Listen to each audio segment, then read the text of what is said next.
Maging ligtas, maging panatag, Pilipinas. Ligtas, maging panatag, Pilipinas. Ligtas ang bayan kung laging handa ang mamamayan. Tunghayan ang mga balita at kwento ng kahandaan, pagtutulungan at mabilis na aksyon sa Civil Defense in Action.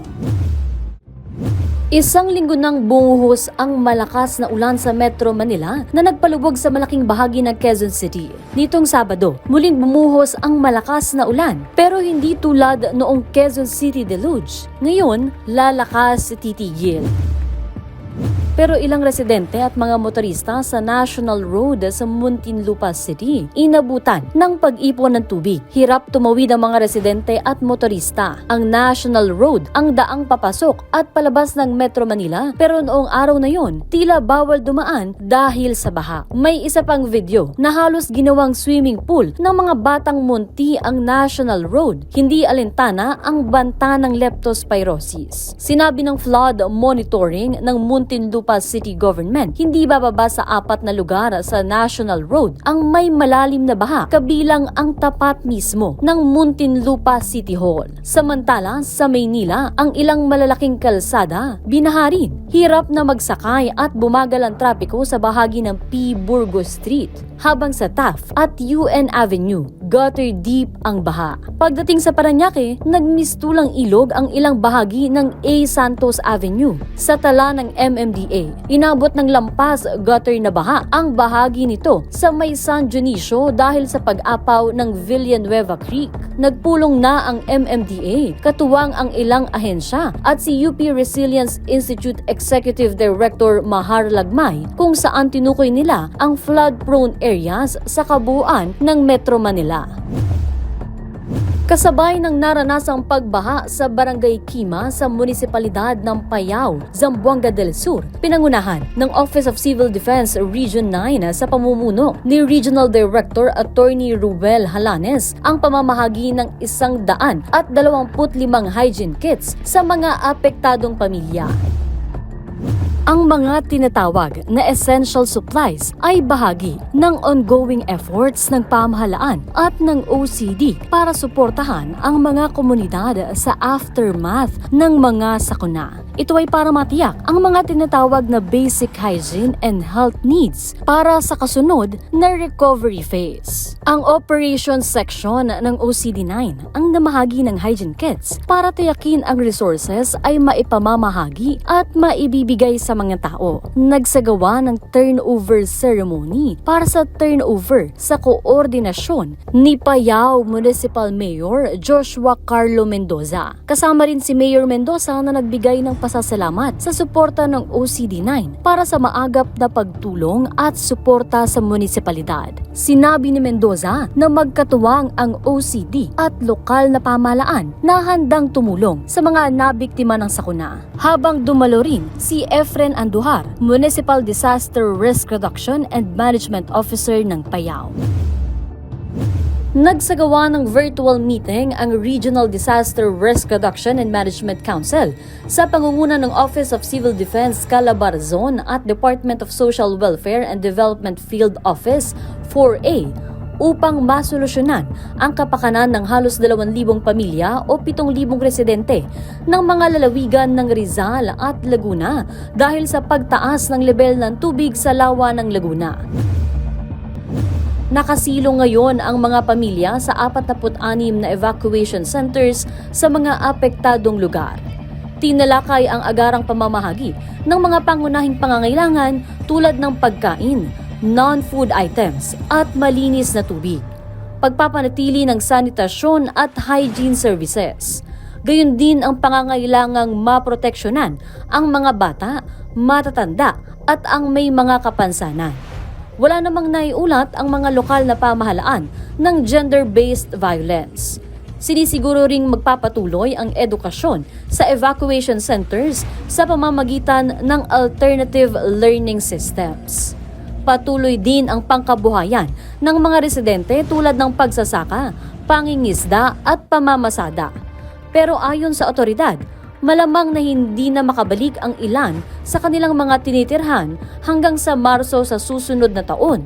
Kaya't pinag-aaralan na ng mga ahensya ang pangmatagalang solusyon tulad ng mga programa sa relokasyon at ang Balik Probinsya Initiative. Lalo sa mga high-risk communities sa San Pedro City, Laguna at Angono, Rizal. Tinitiyak naman ng OCD, DSWD at partner agencies na maibibigay ang tulong at suporta para sa katatagan at agarang pagbangon ng mga apektadong komunidad. Nagsagawa ng pagpupulong ang Caraga Regional Disaster Risk Reduction and Management Council Technical Working Group sa pangunguna ni Caraga RDRRMC Acting Chairperson at Caraga Region Officer in Charge, Lorene Santa Catedral, para talakayin ng mga issue sa disaster preparedness at climate resilience.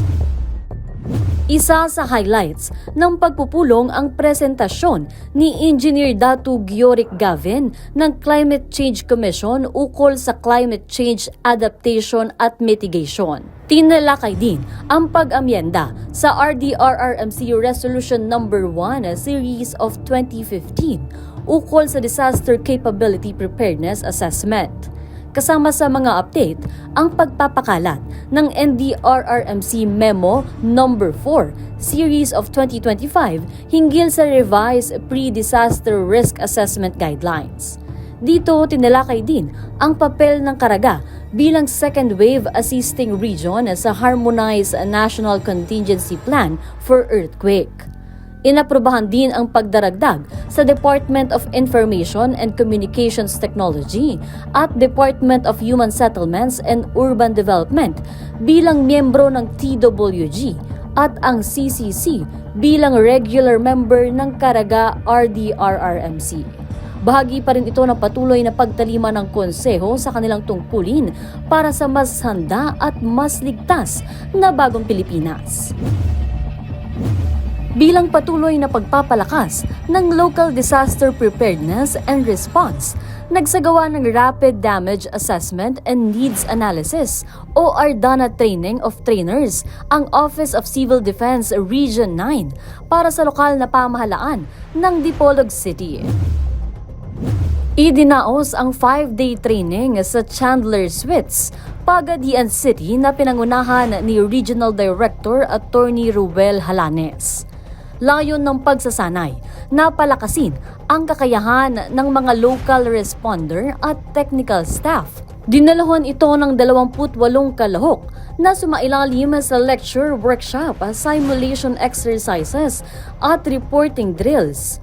Isa rin sa mga tinutukan ang pagpapalakas ng analytical at decision-making skills sa harap ng mga kalamidad o sakuna. Sa pagtatapos ng training, tiniyak na may kaalaman na rin ang mga kalahok para magsanay din ng iba pa mula sa kanilang komunidad. Bahagi pa rin ito ng pagpapatibay sa katatagan ng Dipolog City para makapagbigay ng mahusay na pagtugon sa gitna ng anumang emergency o kalamidad. Dahil sa bagong Pilipinas, lamang na ang naghanda at may alam para ligtas ang bawat mamamayan. Formal na tinanggap ng Office of Civil Defense ang 50 satellite connectivity kits mula sa unconnected.org sa isang simpleng handover ceremony na isinagawa nitong September 8, 2025. Isinagawa ang turnover sa NDRRM Operations Center sa Camp Aguinaldo, Quezon City. Nagkaroon din ng pirmahan ng partnership agreement sa pagitan ng dalawang organisasyon na siyang nagpapatibay sa kolaborasyon sa pribadong sektor para matiyak ang tinatawag na resilient emergency telecommunications sa oras ng sakuna. Kabilang sa dumalo, sina Assistant Secretary Bernardo Rafaelito Alejandro IV, Deputy Administrator for Administration at Assistant Secretary Cesar Idio, Deputy Administrator for Operations para kay Civil Defense Administrator Undersecretary Harold Cabreros.